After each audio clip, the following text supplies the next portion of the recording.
ପ୍ରବଳ ଛେଚିବ। ଆଜ୍ଞା ହଁ, 9 ଜିଲ୍ଲାରେ ପ୍ରବଳ ବର୍ଷିବ। ପଛକୁ ଫେରୁଛି ଲଘୁଚାପ। ବଙ୍ଗୋପସାଗରରେ ସୃଷ୍ଟି ହୋଇଥିବା ଲଘୁଚାପ ପଶ୍ଚିମବଙ୍ଗର ସ୍ଥଳଭାଗ ଅତିକ୍ରମ କରି ଝାଡ଼ଖଣ୍ଡ ଦେଇ ଉତ୍ତର ଛତିଶଗଡ଼ ପର୍ଯ୍ୟନ୍ତ ପହଞ୍ଚିଥିଲା। ହେଲେ ଉତ୍ତର ପଶ୍ଚିମ ଭାରତର ମୌସୁମୀ ପ୍ରତ୍ୟାବର୍ତ୍ତନ ପାଇଁ ପାଗ ଅନୁକୂଳ ହେତୁ ସେଠାରେ ଶୁଷ୍କ ଉତ୍ତରା ବାୟୁର ପ୍ରଭାବ ରହିଛି। ଏହି ବାୟୁକୁ ଭେଦ କରି ଲଘୁଚାପ ଆଗକୁ ବଢ଼ି ନ ପାରିବା ପୂର୍ବ ଦିଗକୁ ଗତି କରିଛି। ଫଳରେ ରାଜ୍ୟରେ ବିଭିନ୍ନ ସ୍ଥାନରେ ବର୍ଷା ହେଇଛି।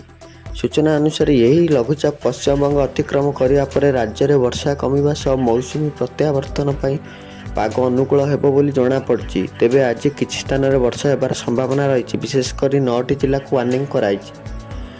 ସେହି ଜିଲ୍ଲାଗୁଡ଼ିକ ହେଲା କେନ୍ଦୁଝର, ମୟୂରଭଞ୍ଜ, ସୁନ୍ଦରଗଡ଼, ଅନୁଗୁଳ, ଢେଙ୍କାନାଳ, ଯାଜପୁର, ଭଦ୍ରକ, ବାଲେଶ୍ୱର ଓ କେନ୍ଦ୍ରାପଡ଼ାର କିଛି ସ୍ଥାନରେ ପ୍ରବଳ ବର୍ଷା ହେବାର ଆଶଙ୍କା ରହିଛି ବୋଲି ପାଣିପାଗ କେନ୍ଦ୍ର ସୂଚନା ଦେଇଛି। ମୌସୁମୀ ଅତ୍ୟଧିକ ସକ୍ରିୟ ହେତୁ ଗତ 24 ଘଣ୍ଟାରେ ରାଜ୍ୟରେ 26.8 ମିମି ବର୍ଷା ହୋଇଛି ବୋଲି ପାଣି ବିଭାଗ କହିଛି। ଏହା ସ୍ୱାଭାବିକ ବର୍ଷା 4.6 ମିମି ତୁଳନାରେ 477% ଅଧିକ ରହିଛି। ଅକ୍ଟୋବର ମାସରେ ପ୍ରଥମ 3 ଦିନରେ 53.7 ମିମି ବର୍ଷା ରେକର୍ଡ କରାଯାଇଛି, ଯାହା ସ୍ୱାଭାବିକ ତୁଳନାରେ 238% ଅଧିକା ରହିଛି। ଏପରି ଲାଟେଷ୍ଟ ନ୍ୟୁଜ୍ ଶୁଣିବାକୁ ଚାହୁଁଛନ୍ତି ଓଡ଼ିଶା ରିପୋର୍ଟର ହୋମ୍ ଚ୍ୟାନେଲକୁ ସବସ୍କ୍ରାଇବ୍ କରିବାକୁ ଜମା ଭୁଲନ୍ତୁ ନାହିଁ।